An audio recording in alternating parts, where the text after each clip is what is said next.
मैं आपको सीधे तौर पे बता देता हूँ। होता क्या है फ्रेंड्स, देखिए कि जब रीडिंग कॉम्प्रीहेंशन का मतलब क्या है, जब आप किसी पैराग्राफ को पढ़ते हो और उसमें जब आप क्वेश्चन को यानी कि प्रश्नों का उत्तर जब आप देते हो, वो पैरा में से ढूंढ के देते हो। यानी कि आपको अगर प्रश्नों का उत्तर देना है तो आपको पैराग्राफ को बहुत बारीकी से पढ़ना पड़ेगा, ठीक है। तो इससे ये चेक किया जाता है कि आप किसी चीज़ को कितनी गहराई से पढ़ते हो, कितनी बारीकी से पढ़ते हो और उसका जवाब कैसे दे पाते हो, ठीक है। तो देखिए भविष्य में जैसे आप NTA नेट क्लियर कर गए, उसके बाद आपको शिक्षक की जो पोस्ट मिलेगी, जब आप कॉलेज में पढ़ाने लगोगे, तो आप किसी चीज़ को, आपका पढ़ने का नज़रिया कैसा है, कैसे आप गहराई से पढ़ के किसी चीज़ को पढ़ा पाओगे, तो ये सब कुछ टेस्ट किया जाता है, ठीक है फ्रेंड्स। रीडिंग कॉम्प्रीहेंशन इसलिए लिया जाता है, इसलिए पेपर में डाला जाता है कि आप कम समय में उस चीज़ को कितना गहराई से पढ़ते हो, गहराई से पढ़ने के बाद उसका जवाब कैसे देते हो, तो ये टेस्ट इसमें किया जाता है। तो अध्ययन बोध में देखिए शब्द समझ यानी कि कॉम्प्रीहेंशन वास्तव में बुद्धि के साथ लोभी है और कुछ समझने की क्षमता। सिंपल शब्दों में बात करें तो कॉम्प्रीहेंशन का क्या मतलब है, इसका मतलब है कि किसी चीज़ को समझना, ठीक है, यानी कि कुछ समझने की क्षमता, वो क्या है, वो कॉम्प्रीहेंशन कहलाती है। तो नेक्स्ट देखिए, पढ़ना समझ कौशल परीक्षण जटिल नहीं है, यह परीक्षा उम्मीदवार की विश्लेषणात्मक क्षमता पर आधारित है। उच्च अंक प्राप्त करने के लिए बहुत अभ्यास और अतिरिक्त प्रयास करने की आवश्यकता होती है। देखिए फ्रेंड, ऐसा ही है कि अगर उच्च अंक प्राप्त करने हैं, जैसे आपको NTA नेट में JRF पाना है, तो आपको पता ही है कि कंपटीशन कितना टफ़ है ना। तो कंपटीशन टफ़ तो है, पर उसमें आप उसमें कैसे जीत पाओगे, आप उसमें अभ्यास करोगे। विलियम शेक्सपियर की एक बहुत ही अच्छी कहावत है, practice makes a man perfect, यानी कि अगर अभ्यास करते रहें, अभ्यास आदमी को सर्वोत्तम बना देता है, ठीक है। तो हम ये बात करते हैं कि अगर आप किसी चीज़ का अभ्यास करोगे तो आप सर्वोत्तम बन जाओगे, ठीक है। तो इसलिए उच्च अंक प्राप्त करने हैं तो हमें अभ्यास की आवश्यकता है। अभ्यास की आवश्यकता हमें कहाँ से हो सकती है, हमें रीडिंग कॉम्प्रीहेंशन से हो सकती है। क्योंकि आप देखिए कि अगर आप किसी प्रश्न का उत्तर देने जा रहे हो तो आपको पैराग्राफ अगर एक बार में ना समझ आए तो आप दूसरी बार पढ़ोगे, फिर तीसरी बार पढ़ोगे। चलो हालांकि इतना टाइम नहीं होता, फिर भी आप समझने की कोशिश करते हो, ठीक है। अध्ययन बोध टेस्ट को क्रैक करने के लिए हमें अपनी तार्किक सोच और आलोचनात्मक सोच को बढ़ाना चाहिए। देखिए अध्ययन बोध जो है टेस्ट को क्रैक करने के लिए, ठीक है, टेस्ट को सॉल्व करने के लिए हमें क्या करना चाहिए, अपनी तार्किक सोच, यानी कि हमें किसी चीज़ के लॉजिक के बारे में देखना है, तर्क के बारे में देखना है कि वो चीज़ कैसी है और इसी के बारे में वो सही है गलत है क्या है। आलोचनात्मक सोच होनी चाहिए, यानी कि अगर हमें अध्ययन बोध यानी कि रीडिंग कॉम्प्रीहेंशन करना है तो तार्किक सोच और आलोचनात्मक सोच को बढ़ाना चाहिए, जिससे हम रीडिंग कॉम्प्रीहेंशन को आसानी से कर पाएंगे, ठीक है। इससे होगा क्या, हम कम समय में प्रश्नों का उत्तर दे पाएंगे। आप देखिए कि जैसे रीडिंग कॉम्प्रीहेंशन के 5 क्वेश्चन होते हैं, वो 5 क्वेश्चन जो है आपको फ्री के नंबर वो दिलवा देते हैं, ठीक है। बस ज़रूरत होती है एक ही चीज़ की, जिसका नाम होता है अभ्यास। आप अभ्यास करते रहोगे कॉम्प्रीहेंशन का, आपको आसानी से हो जाएगा।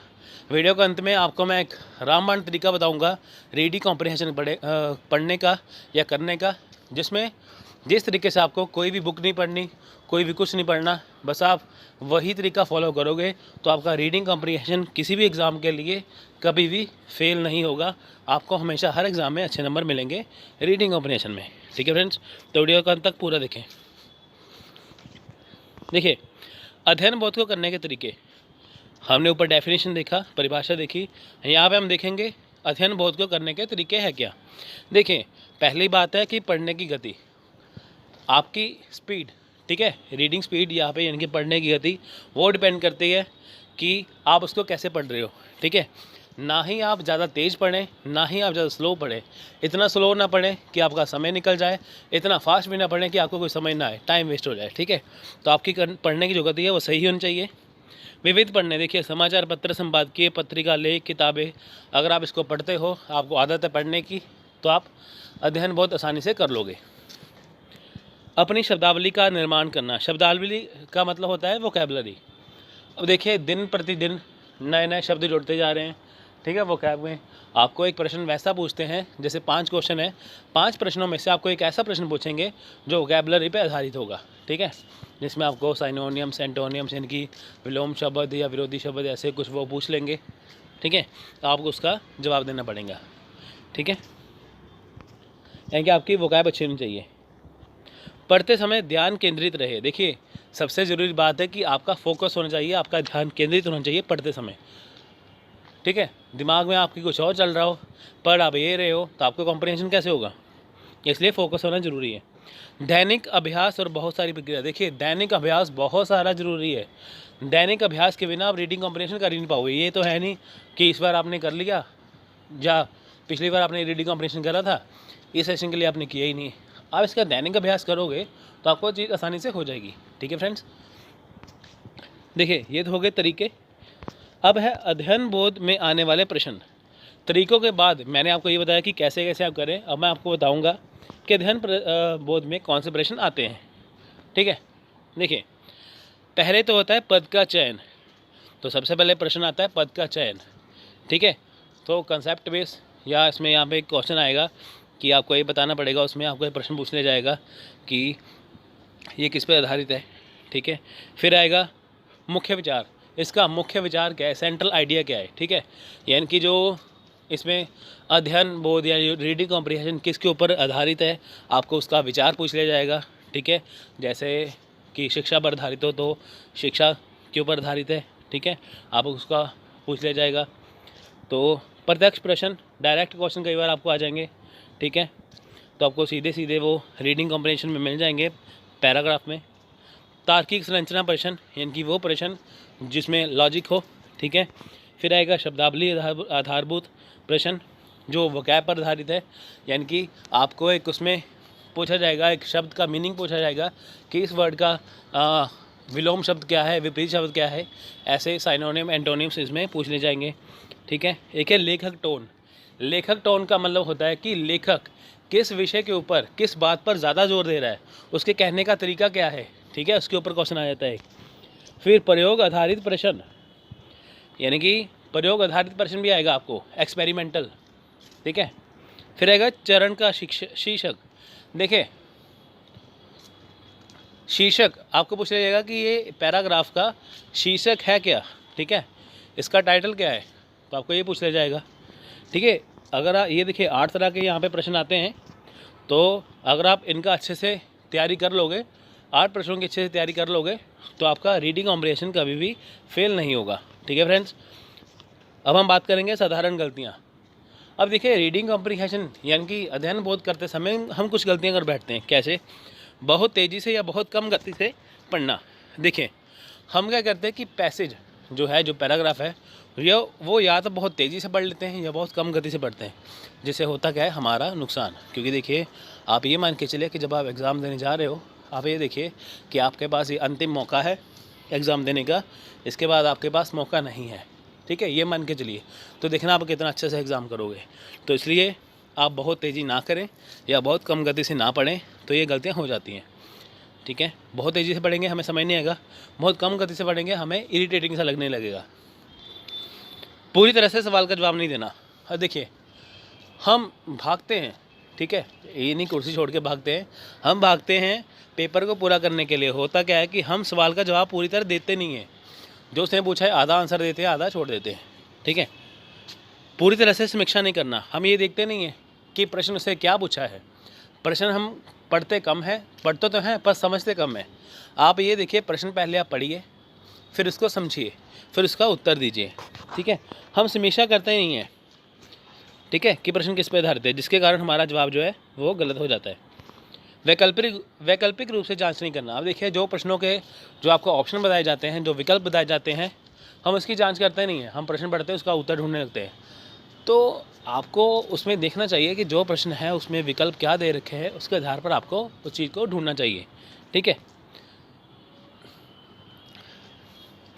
अलग अलग प्रश्नों पर व्यापक समय। देखिए हम क्या करते हैं कि अलग अलग प्रश्नों पर व्यापक समय लगा देते हैं। जैसे आप देखिए कि जो शब्दों का मीनिंग है, जो साइनोनिम एंटोनिम वाला, जो आपको प्रायवाची पूछ लें, कोई विलोम शब्द पूछ लें, ठीक है, तो उसके ऊपर सबसे ज़्यादा टाइम लगता है। तो हम क्या करते हैं कि जो प्रश्न है थोड़ा सा मुश्किल होता है, उसको एंड में करना चाहिए। यानी कि जो शब्द का मीनिंग पूछते हैं ना, वो कैब वाला, शब्दावली वाला, वो एंड में करना चाहिए। हम करते हैं क्या है, प्रश्न को सीरीज वाइज करते हैं।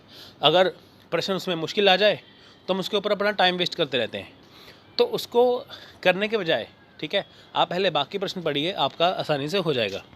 पैरा का अभ्यास नहीं करना। हम क्या करते हैं, पैराग्राफ पढ़ते ही नहीं है। तो फ्रेंड देखिए, दो तरह का होता है। अगर आपके पास समय ज़्यादा है तो आप क्या करें कि आप सबसे पहले पैराग्राफ पढ़िए, फिर आप पढ़िए प्रश्न।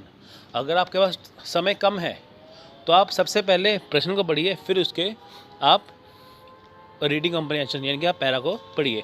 तो सबसे बेस्ट तरीका यही है कि आप पहले प्रश्नों को पढ़िए, फिर आप क्या करें, फिर आप उसका पैराग्राफ में आंसर ढूंढने की कोशिश करें। तकरीबन ये होता है कि जो प्रथम प्रश्न होता है उसका उत्तर एक दो पहले ही लाइनों में मिल जाता है। ठीक है, पैरा का अभ्यास नहीं करते, पैरा पढ़ने में रुचि ना रखना। हमें थोड़ा सा जल्दबाजी होती है, इरिटेटिंग होती है कि यार ये कब ख़त्म हो। रीडिंग कॉम्प्रिहेंशन हमारे दिमाग में होता है कि हम इसको ख़त्म करें फटाफट। जिसमें हमारी रुचि रहती नहीं है तो हम उसका आंसर गलत दे देते हैं। जिसका हमें रुचि ना हो तो आपका वो काम सही से हो नहीं पाता। ठीक है, नेक्स्ट है पैसेज को हल करने के सलाह। देखिए, अब पैसेज को हल करने के लिए सलाह क्या है। हमने ऊपर तरीके देखे थे, अब हम सलाह देखेंगे। देखिए, पैसेज को ध्यान से पढ़ें, ठीक है, जो पैराग्राफ है ध्यान से पढ़ें। यदि दृष्टिकोण का मूल्य है, यह दृष्टिकोण का मूल्य है, आपको बहुत ध्यान से पढ़ने की आवश्यकता है, आधा ना पढ़े। देखिए, पैसेज को आप पहली बात तो पूरा पढ़ें, फिर ध्यान से पढ़ें। ऐसे पढ़ें कि आपको दोबारा पढ़ने की ज़रूरत ही ना पड़े। ठीक है, आपके दिमाग में कुछ क्वेश्चन वो कुछ बातें आ जाएँ। देखिए, सबसे पहले देखिए, हम जैसे कोई अखबार पढ़ते हैं, खबर पढ़ते हैं ना कोई, हम खबर पढ़ते हैं तो उसको इस हिसाब से पढ़ते हैं कि वो हमें याद हो जाती है। ठीक है फ्रेंड्स, देखिए, अगर हम किसी चीज़ का रट्टा मारें तो वो हमें याद नहीं होगी, हम उसको पढ़ें तो हमें याद हो जाती है। जैसे आप कोई अखबार पढ़ते हो, अखबार में कोई खबर पढ़ते हो, आप उसको एक बार पढ़ते हो, फिर आप दूसरी बार पढ़ते हो, आपको खबर याद हो जाती है। तो आपने क्या किया, आपको अगर कोई अगले दिन खबर पूछ ले तो आप पूरी खबर बता देते हो, चाहे जितनी मर्जी बड़ी खबर हो। अब आप देखिए कि अगर आपको खबर जो न्यूज़ है वो याद हो सकती है तो पैराग्राफ तो बहुत मामूली सी चीज़ है, तो आपको ये क्यों नहीं ऐसे याद हो सकता है ना। तो सिंपल सा मतलब है कि पहले आप एक बार पढ़िए, फिर आप दूसरी बार पढ़िए, आपको याद हो जाएगा। पढ़ने के बाद एक बार प्रश्न पढ़ें, पैरा पढ़िए फिर प्रश्न पढ़िए, यह महत्वपूर्ण है। देखिए, प्रश्न आपको यह विचार देंगे कि प्रश्न किस भाग से पूछे गए हैं। देखिए, प्रश्न आपको यह विचार देंगे कि यह प्रश्न किस भाग से पूछे गए हैं। देखिए, पढ़ने के बाद जब आप एक बार प्रश्न पढ़ोगे तो आपको यह पता चल जाएगा, यह विचार आपके मन में आएगा, दिमाग में आएगा कि प्रश्न किस भाग से पूछे गए हैं। ठीक है, तो आप आसानी से उसका जवाब दे पाओगे। जैसे पहले प्रश्न का उत्तर जो है पहली 2 लाइनों में मिल जाएगा, दूसरे प्रश्न का उत्तर आपको वो नेक्स्ट, अगर 2 पैराग्राफ दिए तो आपको दूसरे पैरे में मिलेगा। तो ये सब चीज़ आपको दिमाग में आ जाएंगी। यदि आप प्रश्न का सटीक उत्तर नहीं जानते हैं तो आपको उस हिस्से को फिर से पढ़ने की आवश्यकता है। यदि आपको लगता है कि आप किसी प्रश्न का उत्तर जो है वो सटीक तरीके से नहीं जानते, आपको पता नहीं है, तो आपको उस हिस्से को फिर से पढ़ना चाहिए कि ताकि आपका उत्तर गलत ना हो जाए। पढ़ते समय आपको कुछ शब्द बोल्ड में मिलेंगे, जैसे यहाँ पे शब्द बोल्ड में लिखा है ना, ये थोड़ा सा डार्क है, आपको कुछ शब्द यहाँ पे बोल्ड में मिलेंगे पैराग्राफ में, तो उन शब्दों पर ध्यान दें। जब आप प्रश्न पढ़ते हैं तो आपको उन शब्दों से संबंधित प्रश्न मिलेंगे। जब आप देखिए, आप शब्द जो पढ़ते हो, ठीक है, आपको उन शब्दों से संबंधित प्रश्न मिलेंगे जो आप बोल्ड हैं, जो शब्द बोल्ड होते हैं। ठीक है, या तो पर्यायवाची या तो विलोम शब्द पूछे जाएंगे। देखिए, वोकैब की बात करें, या तो आपको पर्यायवाची शब्द पूछ लिया जाएगा या आपको विलोम शब्द पूछ लिया जाएगा, जिसे इंग्लिश में साइनोनिम्स एंटोनिम्स कहते हैं। यदि आप शब्द नहीं जानते तो फिर से लाइन पढ़ें। अगर आपको शब्द का मीनिंग नहीं पता तो आप फिर से उस लाइन को पढ़िए, तो जिसको पढ़ने से आपको उसका मीनिंग पता चल जाएगा।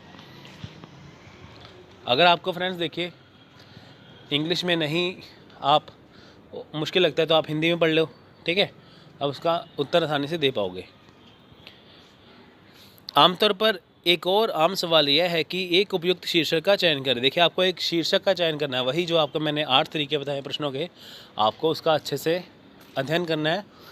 तो आपको उन्हीं प्रश्नों के उत्तर जो है ढूंढने हैं, क्योंकि इन प्रश्नों के अलावा कोई और प्रश्न नहीं आता। ठीक है, अगर आपको वो प्रश्न आपके दिमाग में, आपको जो मैंने 8 तरीके बताए, अगर आप वो देख लोगे तो आपका रीडिंग ऑपरेशन हो जाएगा। अब देखिए, शीर्षक ज़रूर पूछते हैं। अब आपको एक शीर्षक का चयन करना है कि इसका शीर्षक है क्या, पैराग्राफ का, उसमें आपको 1 नंबर मिल जाएगा। ठीक है, एक प्रश्न आपका सही हो जाएगा, 2 नंबर आपको मिल जाएंगे। अगला आम सवाल यह है कि विषय पर लेखक का क्या विचार है आदि फिर से इन सवालों को पारित होने के बार बार पढ़ने पर स्पष्ट हो जाएगा। उत्तर में दिए गए विकल्प बहुउत्तर होंगे। देखिए, पहले बात तो हम शीर्षक का हमने चुनाव कर लिया, फिर हम देखेंगे कि जो लेखक की टोन क्या है, यानी कि लेखक विषय पर क्या विचार दे रहा है, उसके लेखक के विचार क्या, हमें उसको भी जानना है। ठीक है, कई बार क्वेश्चन बोल लेते हैं कि बताइए कि लेखक ने किस बात पर ज़्यादा जोर दिया, लेखक के क्या विचार है। अंतिम, ठीक है, यदि आप पाते हैं कि आपके लिए समझना यानी कि जो अध्ययन बोध है थोड़ा सा मुश्किल है, तो अनुमान के आधार पर मुश्किल सवालों का प्रयास ना करें। तो आप बिल्कुल वहाँ पे ट्रिक ना लगाएं। अगर आपको लगता है कि आपका जो पैराग्राफ है मुश्किल है, अब वहाँ पे ट्रिक ना यूज़ करें। ठीक है, यदि आप समझ नहीं पाते तो सवाल छोड़ दें और आसान फॉलो प्रश्न का प्रयास करें। यदि आपको लगता है कि आप इसका आंसर दे नहीं पाओगे, बहुत ज़्यादा टफ है, दुनिया का सबसे टफ क्वेश्चन आपको पूछ लिया गया है, तो आपको उसका सवाल का जवाब नहीं देना है। आप तब तक दूसरे उत्तर को ढूंढिए, जब वो हो जाए तो आप एंड में उसका आंसर ढूंढिए, क्योंकि इससे आपका टाइम वेस्ट नहीं होगा। ठीक है, आपको एक या दो प्रत्यक्ष प्रश्न मिलेंगे जो आप आसानी से उसका हल कर पाओगे। ठीक है फ्रेंड्स, ये था, मैंने आपको इसमें बताया है कि देखिए, पहले मैंने आपको बताया कि अध्ययन बोध को करने के तरीके, फिर आने वाले प्रश्न कौन से हैं, फिर साधारण गलतियाँ कौन सी हैं, और पैसेज को हल करने के लिए सलाह क्या है। ठीक है, अब मैं आपको बताऊंगा रामबाण तरीका, जिसमें आपको कोई भी बुक की ज़रूरत नहीं पड़ेगी, कोई भी कुछ करने की ज़रूरत नहीं पड़ेगी। ठीक है, रामबाण तरीका क्या है, देखिए, दैनिक समाचार पत्र संपादकीय पृष्ठ पढ़े। अगर आप कोई भी अखबार पढ़ते हैं, कोई भी न्यूज़पेपर पढ़ते हैं, चाहे वो इंग्लिश की हो, हिंदी की हो, पंजाबी हो, किसी भाषा में हो, वहाँ पे एक पेज होता है एडिटोरियल, जिसे इंग्लिश में एडिटोरियल कहते हैं और हिंदी में मतलब होता है इसका संपादकीय। उस पेज को आप डेली पढ़ोगे, वहाँ पे देखना आपको जो न्यूज़ है उसके बारे में कितना अच्छे से जानने को मिलेगा। ठीक है, संपादकीय एक ऐसा पेज है जिसको करने के बाद आपको कभी भी ज़िंदगी में रीडिंग कॉम्प्रीहेंशन के लिए कभी कोई बुक पढ़ने की ज़रूरत नहीं पड़ेगी। उसमें आपको देखना है कि इतनी नॉलेज गहराई से दी जाएगी, आप फैक्ट को कितने आसानी से याद कर पाओगे। तो अगर आपको रीडिंग कॉम्प्रीहेंशन अच्छे से करना है तो आप क्या करो, अपने अखबार का रोज़ संपादकीय पृष्ठ पढ़ें। अगर आप ये मेरी वीडियो देख रहे हो तो आप कल से जो आपके